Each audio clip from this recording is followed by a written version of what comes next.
એક ભાઈનો સવાર 6:30 ફોન, સંજયભાઈ બાબો જન્મ્યો. મેં તો જલસા. મને કે હરી ઈચ્છા. પેડા આપ્યા 250 ગ્રામ, હું તો ખાઈ ગયો. રાત્રે 12 વાગે ફોન આવ્યો, સંજયભાઈ મારા બાપા ગયા.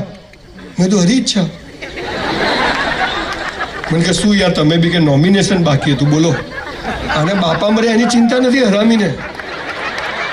મેં તારા બાપા પાછા જોઈએ જ. મને કે હા. મેં તું બ્રાહ્મણ છું, જન્મે પણ છું, કર્મે પણ છું. હે, તારા બાપા પાછા લાવી દઉં? મારે શંકર ભગવાન જોડે ડાયરેક્ટ હોટલાઈન છે. મને કે લાવી દો, પણ હું તારા બધા બાપા પાછા આવશે. તારા 70 વર્ષના બાપા, એમના 100 વર્ષના, એના 125, એના 150, તારા ઘરમાં 80 બાપાઓ પડ્યા હોય. દાદા કહેતો તો ચોધ્યા કે મજા ગમે. અમારા બનાસકાંઠામાં વરસાદ આવ્યો નહીં 2 વર્ષ પહેલા. જેને પૂછો ને બોલો, છોટતો નહીં, આવતો જ નથી. શું થવા બેઠું છે? કોક પાપી આવ્યો છે. મંદિરોમાં હવન ને ભજન ને કીર્તન ચાલુ, વરસાદ આવે નહીં. અને પછી 15 દિવસ પછી ઠોક ધમધમાઈને પડ્યો. હવે બહુ થઈ ગયો. તારા બાપા નોકર છે? હે, તને પૂછીને આપશે?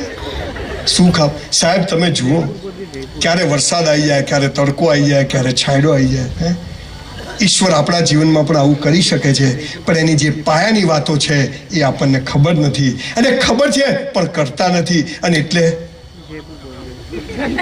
જીવનમાં મજા નથી. માં તો નસીબ જ ફૂટેલા છે. તું ઢોલ છે આખો ફૂટેલો.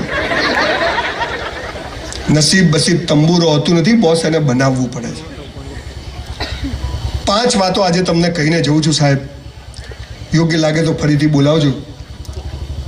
આ 5 વાતો તમે જીવનમાં કરશો. આજની તારીખ ઘરે જઈને લખી નાખજો, અને આ 5 ચીજો કરજો, અને નક્કી કરજો કે આ બધા.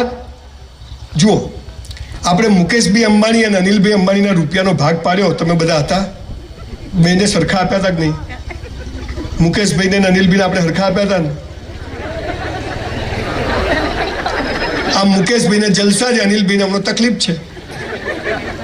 અમિતાભ બચ્ચનનો છોકરો સુપરસ્ટાર થઈ શકે? બાપરાને જાહેરાત નહીં મળતી. સુનિલ ગાવસ્કરનો છોકરો ક્રિકેટ ટીમનો કેપ્ટન થઈ જાય? સાહેબ, કોઈના જેવું થવાનું નથી, પણ દરેક વ્યક્તિએ પોતાની જાતને ગઈકાલ કરતા આજે બેસ્ટ બનાવવાની છે. આટલું જ કરવાનું. કોઈથી હરીફાઈ નથી. હરીફાઈ કરી મર્યા.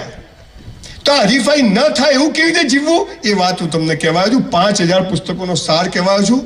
કુરાને શરીફ મૌલવી સાહેબ પાસે બેસીને પદ્ધતિસર એનો અભ્યાસ